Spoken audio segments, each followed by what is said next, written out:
Welcome to the Learning Pines YouTube. We hope this video helps.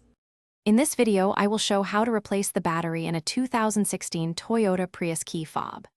Remove the key blade with the release, separate the fob halves using a coin, take out the old CR 2032, insert the new CR 2032 with plus facing up, realign the halves, snap them closed, reinsert the key blade, and test the buttons and remote start function to confirm the replacement worked successfully done.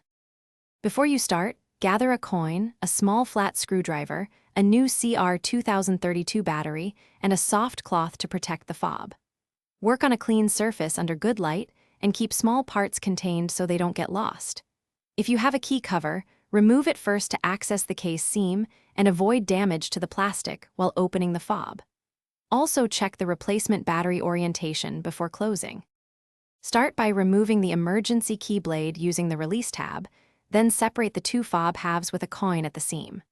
Remove the old CR 2032 cell carefully with a fingertip or small tool, then place the new CR 2032 with the plus side up, ensuring it seats firmly.